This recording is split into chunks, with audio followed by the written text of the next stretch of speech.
Hello, మీరెప్పుడైనా ఫీలయ్యారా? మనం ఎంత కష్టపడినా సరే ఉన్నచోటే ఆగిపోయామని, లైఫ్లో అసలు ముందుకు వెళ్ళలేకపోతున్నామని. నిజం చెప్పాలంటే ఈ ఫీలింగ్ చాలా కామన్ అండి. ఈరోజు మనం చూడబోయే ఈ ఎక్స్ప్లెయినర్లో అలాంటి డార్క్ టైమ్స్ నుండి, ఆ చీకటి సమయాల నుండి మనల్ని మనం ఎలా బయటకు తెచ్చుకోవాలనేది ఒక అద్భుతమైన కథ ద్వారా తెలుసుకుందాం. సో ఏమాత్రం ఆలస్యం చేయకుండా మొదలుపెట్టేద్దాం. బహుశా మనందరి లైఫ్లో ఎప్పుడో ఒకప్పుడు ఒక పెద్ద ప్రశ్న మైండ్లో మెదిలే ఉంటుంది. అసలింత కష్టపడి లాభమేంటి అని.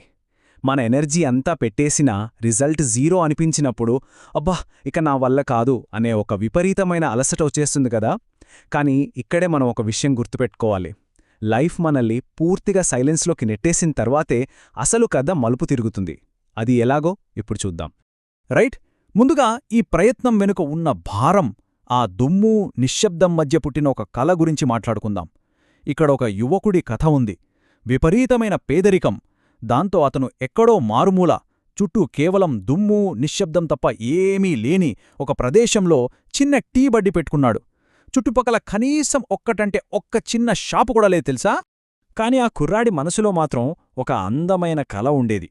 ఏదో ఒకరోజు తన దుకాణం జనాలతో కిటకిటలాడిపోతుందని, ఆ టీ కప్పుల గలగల శబ్దాలతో తన చిన్న ప్రపంచం ప్రాణం పోసుకుంటుందని చాలా స్వచ్ఛంగా ఆశపడ్డాడు. నిజమే కదా, మనం కూడా ఏదైనా కొత్త జర్నీ స్టార్ట్ చేసినప్పుడు ఇలాగే ఎన్నో అందమైన కలలు కంటాం గదా. ఇప్పుడు ఖాళీ ఆశలతో ప్రారంభం, ఆ రోజువారీ నిరాశల చక్రం ఎలా ఉంటుందో చూద్దాం. ప్రాక్టికల్గా ఆలోచిస్తే వాస్తవం ఎప్పుడూ మనం కలలకన్నంత ఈజీగా అందంగా ఉండదు. ఆ అబ్బాయి పరిస్థితి కూడా అంతే. రోజులు గడిచిపోతున్నాయి కాని ఒక్కటంటే ఒక కస్టమర్ కూడా ఆ షాపు వైపు రాలేదు. ఆ రోజువారీ నిరాశ ఎంత పెయిన్ఫుల్గా ఉంటుందో ఒకసారి ఊహించండి.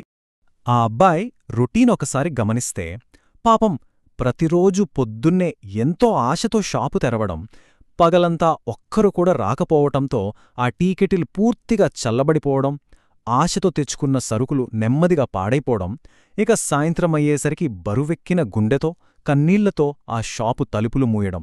ఎంతటి గుండెకోతండి ఇది. రిజల్ట్ లేని ఈ కఠినమైన సైకిల్లో ఇరుక్కుపోయినా సరే బ్రతకడానికి అతనికి ఆ షాపు తప్ప వేరే దారిలేదు.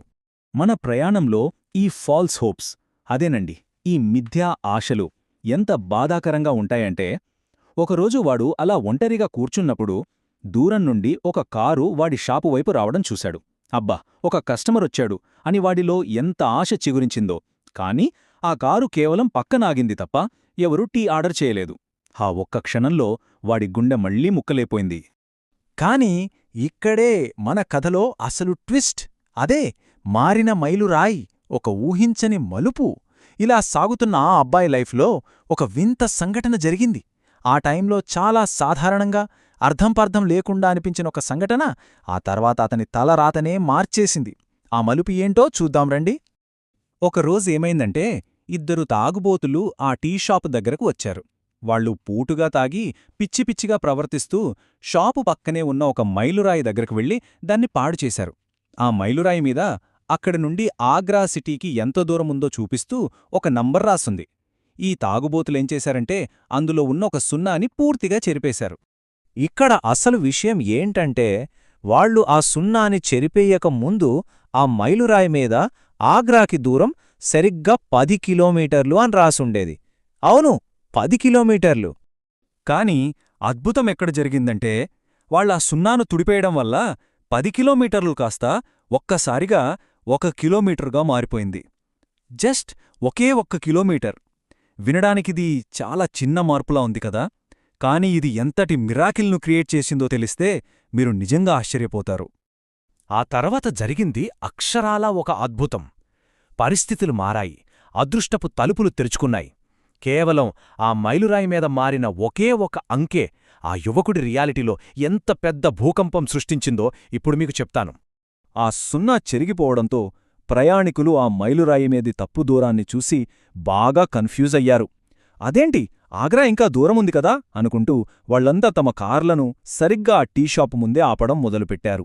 ఆగి, అన్నా ఇక్కడ్నుండి ఆగ్రా ఇంకా ఎంత దూరముంది అని అడగడం, అలా అడుగుతూనే సరేలే ఒక కప్పు టీ ఇవ్వండి అని ఆర్డర్ చేయడం స్టార్ట్ చేశారు. అంతే, 1, 2, 3 అలా నెమ్మదిగా కస్టమర్ల రద్దీ పెరిగిపోయింది. చల్లబడిపోయిన టీ కెటిల్ నుండి మళ్లీ వేడివేడిగా పొగలు రావడం మొదలైంది. పాపం ఆ అబ్బాయి చేతులకు ఫుల్ పని దొరికింది. అతని ముఖంలో ఎప్పుడో కోల్పోయిన చిరునవ్వు మళ్లీ తిరిగి వచ్చింది. మరుసటి రోజు ఒక వ్యక్తి, అదేంటప్పా, ఆగ్రా 10 కిలోమీటర్లుంటే ఈ రాయిమీద 1 కిలోమీటరనుందేంటి అని అడిగినప్పుడు అప్పుడు ఆ అబ్బాయికి అసలు మ్యాటర్ అర్థమైంది. వెంటనే వెళ్ళి ఆ మైలురాయిని దగ్గరగా చూశాడు. ఆ చెరిగిపోయిన సున్నాను చూసి అతని గుండె ఆనందంతో ఉప్పొంగిపోయింది. తన అదృష్టపు తలుపులు తెరిచిన ఆ రాతిమీద ఉన్న అస్పష్టమైన గుర్తులకి ఎంతో కృతజ్ఞతతో 2 చేతులు జోడించి నమస్కరించాడు. చూసారా, పట్టుదల ఎందుకు ముఖ్యం? మన స్వంత మైలురాళ్లను పునర్నిర్మించుకోవడమనే కాన్సెప్ట్ ఇక్కడే వస్తుంది. ఆ టీ అమ్మే కుర్రాడి కథ కేవలం అదృష్టానికి సంబంధించింది కాదు సుమా.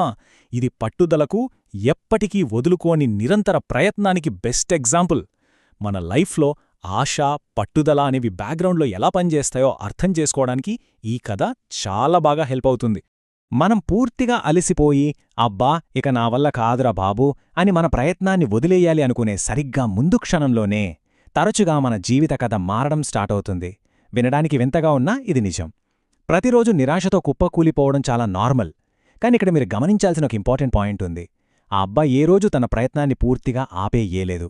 నిరాశపడ్డాడు, ఏడిచాడు, కాని ఆశను మాత్రం వదులుకోలేదు. అందుకే ఆ అదృష్టం తలుపు తట్టినప్పుడు దాన్ని రిసీవ్ చేసుకోవడానికి అతనక్కడున్నాడు. ఇక్కడ ఈ 2 విషయాల మధ్య ఉన్న తేడాను మనం చాలా క్లియర్గా అర్థం చేసుకోవాలి. ఆశ కోల్పోవడం వేరు, ఆశను పూర్తిగా వదిలేయడం వేరు. కష్టకాలంలో, ఆ చీకటి రోజుల్లో మనం ఆశ కోల్పోవడమనేది చాలా సహజమైన ఒక హ్యూమన్ ఎమోషన్. అది వైఫల్యం అస్సలు కాదు. కాని ఇక నేనెప్పటికీ ప్రయత్నించను అని శాశ్వతంగా ఆశను వదిలేయడముందే, అదే మన రియల్ డిఫీట్. అదే మన తుది ఓటమే. ఎందుకంటే ఆశ లేకుండా మనం ఒక అడుగు కూడా ముందుకు వెయ్యలేం కదా. మరి ఆ టఫ్ టైమ్స్లో మోటివేషన్ ఎలా కాపాడుకోవాలి? మన ప్రయాణానికి పనికొచ్చే ప్రాక్టికల్ స్టెప్స్ ఇప్పుడు చూద్దాం. ఆ కుర్రాడి ప్రయాణం నుండి మనం నేర్చుకోదగ్గ, మనకి డైలీ లైఫ్లో ఉపయోగపడే 3 ఇంపార్టెంట్ స్టెప్స్ను ఇప్పుడు విశ్లేషిద్దాం. ఈ 3 స్టెప్స్ను గట్టిగా మైండ్లో ఫిక్స్ చేసుకోండి. స్టెప్ 1, పరిస్థితులు ఎంత డార్క్గా, ఎంత సైలెంట్గా ఉన్నప్పటికీ మన పోరాటాన్ని, అంటే మన ఫైట్ను మనం కంటిన్యూ చేస్తూనే ఉండాలి. స్టెప్ 2, మనం చేసే హానెస్ట్ ప్రయత్నాలు, అంటే నిజాయితీతో కూడిన ఎఫర్ట్స్ అప్పటికప్పుడు రిజల్ట్ ఇవ్వకపోయినా సరే అవి ఎప్పటికీ వృధా కావని బలంగా నమ్మాలి. అండ్ ఫైనలీ స్టెప్ 3, సరైన సమయం వచ్చినప్పుడు కరెక్ట్ వేలో మనకు ఖచ్చితంగా రిజల్ట్ దక్కుతుందనే నమ్మకాన్ని గట్టిగా పట్టుకోవాలి.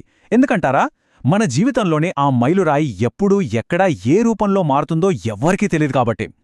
ఆ మిరాకిల్ జరిగే టైంకి మనం ఫీల్డ్లో ఉండాలంటే ఈ 3 స్టెప్స్ చాలా చాలా అవసరం. ఇక చివరగా ఒక పవర్ఫుల్ థాట్తో ఈ ఎక్స్ప్లెయినర్ను ముగిస్తాను. ఆశ కోల్పోవడం వైఫల్యం కాదు, కాని ఆశను పూర్తిగా వదిలేయడమే నిజమైన ఓటమి. అవునండి, ఎవరికి తెలుసు, బహుశా రేపే మన జీవితం మారొచ్చేమో. రేపే ఆ అద్భుతమైన మైలురాయి మనకెదురుపడొచ్చేమో. కాబట్టి ఫైట్ చేస్తూనే ఉందాం. నమ్మకాన్ని అలానే హోల్డ్ చేసి పట్టుకుందాం.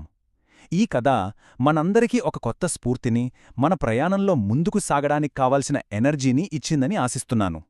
మరి మన కథను మలుపు తిప్పే ఆ తదుపరి మైలురాయి ఎక్కడ ఉందో వెతకడానికి మన ప్రయత్నాన్ని ఈరోజే కంటిన్యూ చేద్దామా? ఆలోచించండి.